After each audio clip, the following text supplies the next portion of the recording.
Кутманды угушуак кечиңиздер менен урматтуу Ош ТВ телеканалынын сүйүктүү көрөрмандары. Жадыраган жаз айынан мына ушинтип керемет кечинде мен сиздер менен заман агымы көрсөтүүсү аркылуу амандашып жатканыма кубанычтамын.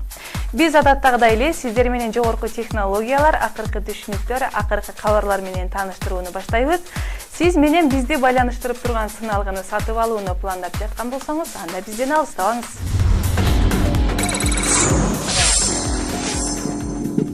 Сыналгы техника керемети деп бекеринен айтпасак керек. Алысты жакын кылып, көксөп каалаган кооз жерлерге дал ушул сыналгынын жардамы менен бир эле жерде отуруп саякатка барып келесиз. Анан дагы акыркы жаңылыктар менен да кабардар болуп турат эмеспи? 20-кылымдагы техниканын өнүгүшү менен учурда сыналгынында көптөгөн түрү бар. Анткени дүйнөдөгү ири компаниялар атаандаштыктан улам жаңы түрүн ойлоп таап сатыкка чыгарышып келишет. Мына ушундан улам биз каалаган сыналгыны тандап алуу бир аз кыйынчылыкты туудурбай койбойт. Анда адисти кеңешине көңүл буралы.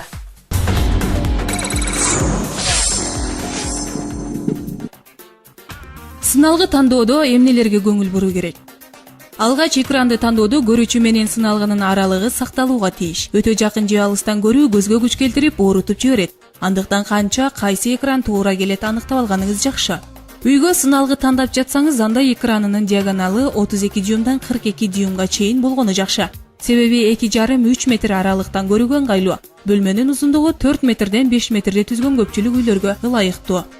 Мейманканага 46 дюймдан жогоруларды коюуну сунуштайбыз. Уктоочу бөлмөгө же балдардын бөлмөсүнө 32ден 46 дюймга чейинкилер болсо, ашканага 26дан 32 дюймга чейинки сыналгылар жетиштүү. Фирмасына караш керек, качествосуна караш керек, гарантиясына караш керек. Анан азыркы маалда мына 2015-жылда мына Т2 эмес, S2 эмес, Т2 деген немеси чыккан. Өзүнүн санариптик спутниги азыр деле айтып атышат, бүт бар жакта. Санариптик спутникке өзүнүн ичинде туннелдери болот и неме Барбаринскийдин туннелдери болот, тарелканын туннелдери болот, 2 туннели болот. Флеш карта чөт, HDMI карточка бар же өчөйт. Экрандагы кыймыл канчалык тез болсо, видео кадрлар алмашканда экрандагы сүрөт так даана көрүнөт. Эгер видео кадрларды сапаттуу көргүңүз келсе, экрандын ылдамдыгы 100 Гц жогору көрсөткүчүндөгүнү тандоо керек. Башкача айтканда, 100 Гц деген көрсөткүч 1 секундта экранга 100 кадрды чыгарып турат дегендик. Экрандын сырткы катмарынын күңүрт айнектүү жана жалтырак айнектүү эки түрү бар. Күңүрт айнектүү экрандын артыкчылыгы жарыкка чагылышпайт, бирок сүрөттү так ачык көрсөтпөйт. Ал эми жалтырак айнектүү экрандын жакшы жагы сүрөттү өтө ачык көрсөтөт.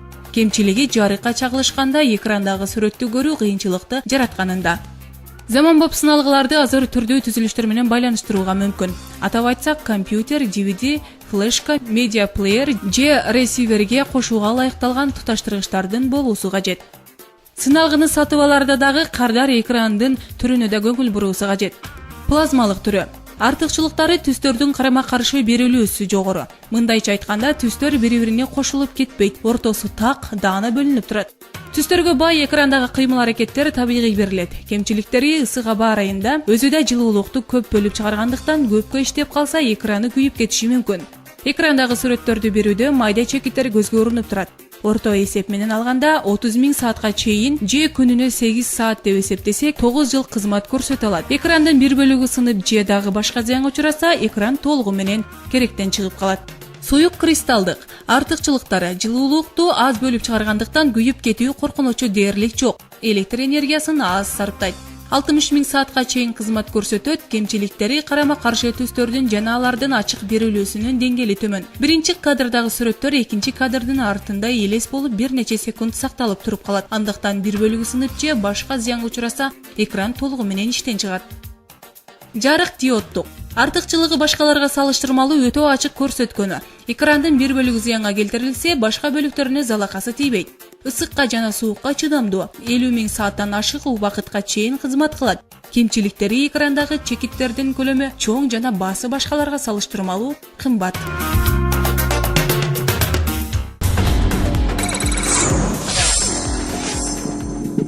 Эгерде баарыбыз эстеп көрсөк, сыналгыларда эч кандай кошумча мүмкүнчүлүктөрү жок эле, өчүрүп, кайра жандыруучу, өнүн көбөйтүп, анан акырындатуучу гана кызматтар болгон эле.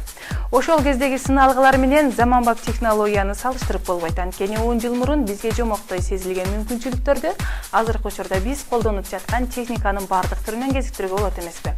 Келиңиз, урматтуу көрөрман, сыналгыны сатып алаардан мурда дагы кандай кошумча түзүлүштөргө көңүл буруу керек экен, маалымат алып көрөлү.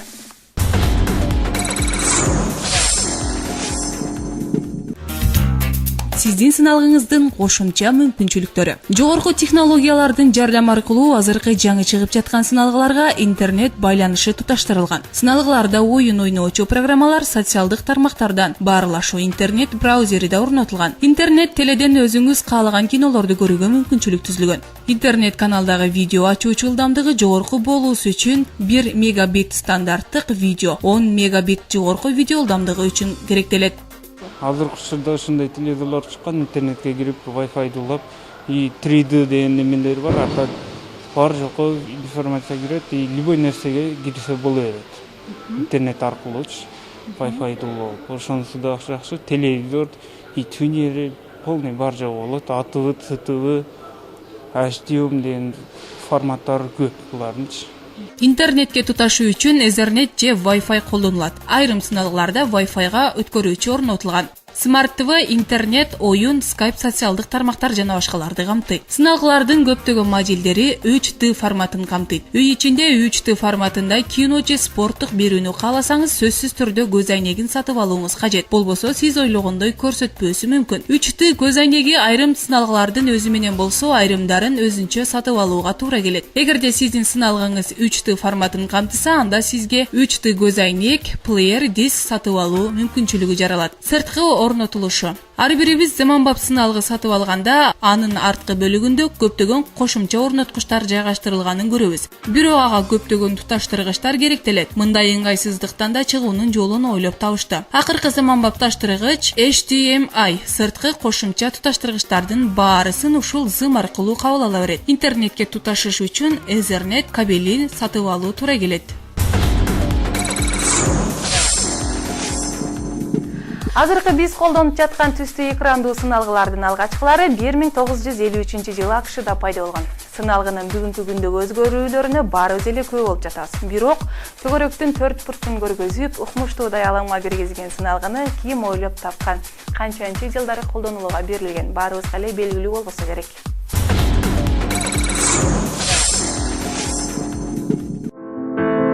Телевизор латынчадан которгондо алысты көрүүчү деген маанини билдирет. Пайда болуу тарыхы 1873 жылга барып такалат.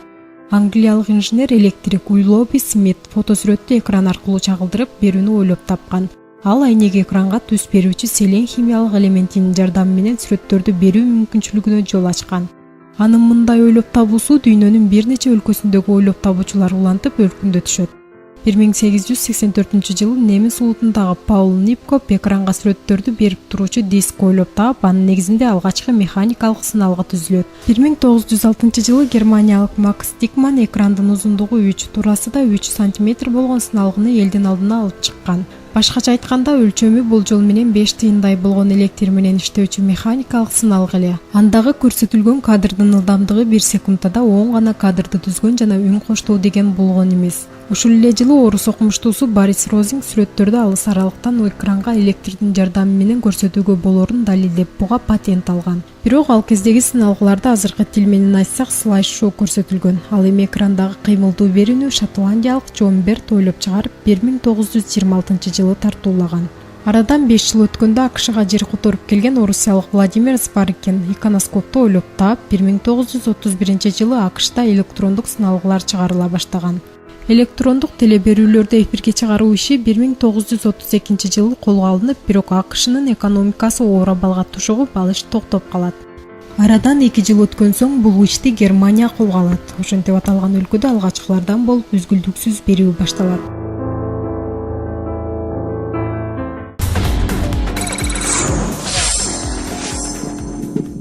Жогорудагы маалыматтардан ар бириңиздер өзүңүздөргө тиешелүү чечимди чыгарып алдыңыздар деп ишенебиз. Эми мен сиздерди дүйнөдөгү нано жаңылыктар менен кыскача тааныштыра кетейин.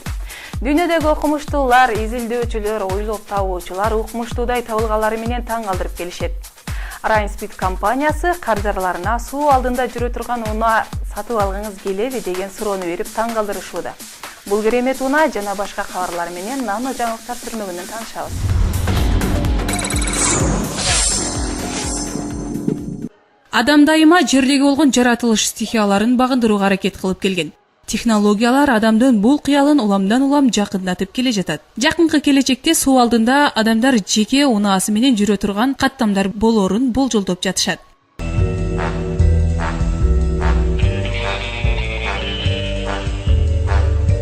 Дүйнөдө эң алгачкы суу алдында жүрө турган унаалар скюба деп аталат. Аны менен суунун алдында 10 метрге чөмүлүп алып жүрүүгө болот.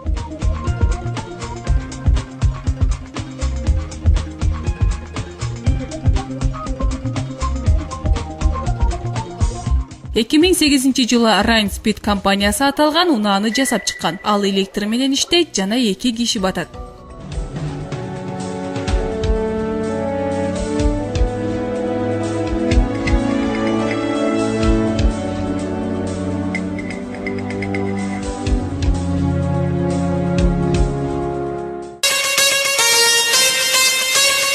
Ransaibo бул чөнтөк гаджети. Башкача айтканда чөнтөк компьютери жана классикалык смартфон. Жаңы түзүлүштөгү смартфон тегерек болуп, бир эле терезеден көптөгөн маалыматтарды берип турат. Саат деле көргөзүп калбастан, социалдык тармактарын дагы башкарып турат. Тегерек түзүлүшүндөгү жаңы технология компастын ишинде аткаруу менен багытты көргөзүп туруучу ишинде алып барат. Бул гаджеттин негизги максаты колдонуучуну бир аз болсо да интернет көз карандылыгынан арылтуу.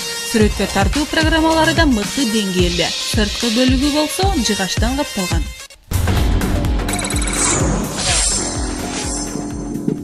Сиздерге жеткирели деген маалыматтардын топтому ушулар болду. Келерки берүүбүздө айымдардын жардамчысы аталган чаң сургуч тууралуу маалымат бермекчибиз.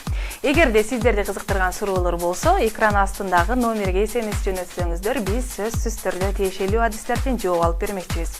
Бүгүнкү берүүбүз ушинтип өз соңуна чыкты. Келерки берүүлөрдө амандашканча саламатта калыңыздар.